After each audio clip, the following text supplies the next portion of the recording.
वरिष्ठ कांग्रेस नेता और राज्यसभा सांसद रणदीप सिंह सुरजेवाला ने हरियाणा लोक सेवा आयोग पर सहायक प्रोफेसर के पदों की भर्ती प्रक्रिया में भारी अनियमितताओं के आरोप लगाए हैं।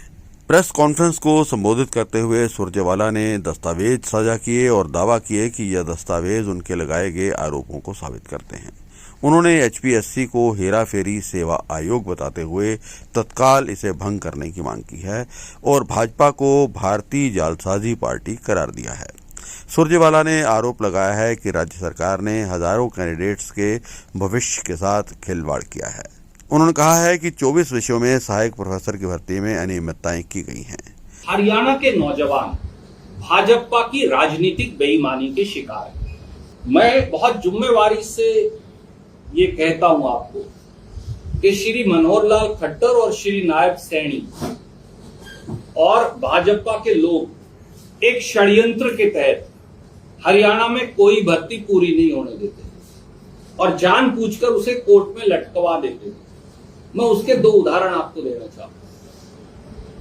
इन्होंने सोशो इकोनॉमी के 5 नंबर रख दिए। हमने सबने कहा भैया भारत में संविधान में लिखा है कि आप किस आधार पर नंबर दे सकते हैं। सोशो इकोनॉमिक का क्राइटेरिया क्वॉश हो जाएगा। परंतु खट्टर साहब ने कहा और नायब सैनी जी ने भी कहा ये तो हरियाणा विरोधी है, कांग्रेसी को ये तो सोशो इकोनॉमिक के नंबर नहीं देना चाहते। अब क्या हुआ, जो हम कह रहे थे वो बात सही निकली कि नहीं?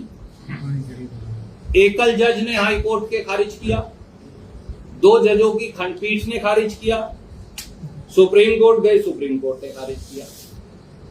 नायब सैनी जी अब भी यही कह रहे हैं कि हम तो देंगे नंबर। भैया कहां से दोगे जब तुम्हारा तीनों जगह से केस खारिज हो लिया? अब वो सारी हजारों भर्तियां, मैंने उस पर भी बात की थी प्रेस के साथियों से, 22,000 भर्तियां आज उन सारे बच्चों के ऊपर तलवार लटकी। कौन जिम्मेवार है?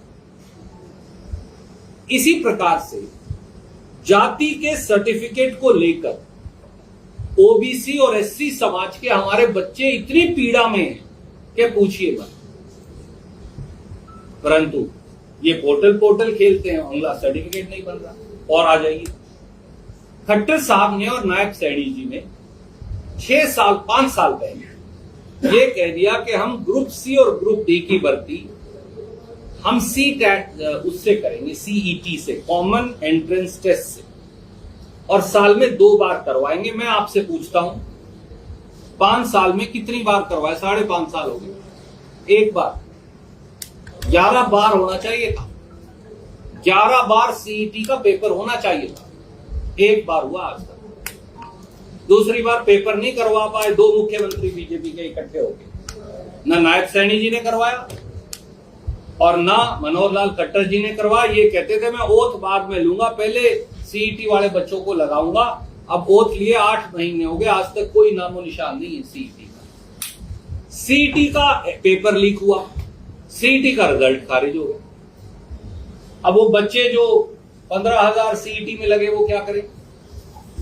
उन पे तलवार लटकी हुई है, वो घूम रहे हैं।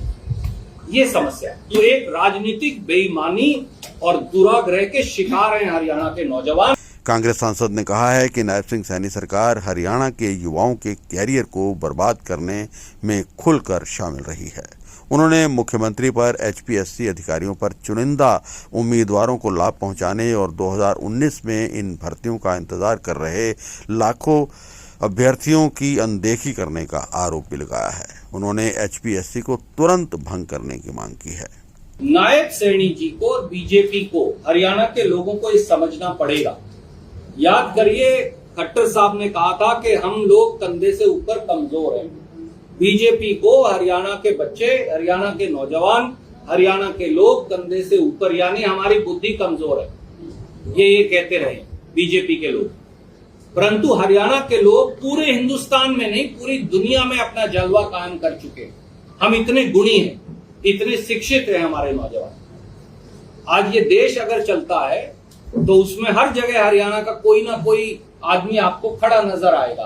पर बीजेपी का मानना है कि हम कंधे से ऊपर कमजोर हैं। इसीलिए ये लोग पब्लिक सर्विस कमीशन का चेयरमैन भी बाहर से लगाते हैं, मुख्यमंत्री के एडवाइजर्स भी बाहर से लगाते हैं, और जो क्लास 1 और क्लास 2 की नौकरियां हैं, मैं उसके आंकड़े नाम के साथ कई बार जारी कर चुका। 50% से अधिक बच्चे हरियाणा से बाहर से भर्ती करते हैं। वो HCS की नौकरी हो, HCS जुडिशियल की नौकरी में 80% बच्चे बाहर से लगाते हैं। ये हर अफसर की नौकरी बाहर से लगाते हैं और चपरासी सिर्फ के लायक हमको समझते हैं। ये बात हरियाणा के नौजवानों और लोगों को समझनी पड़ेगी।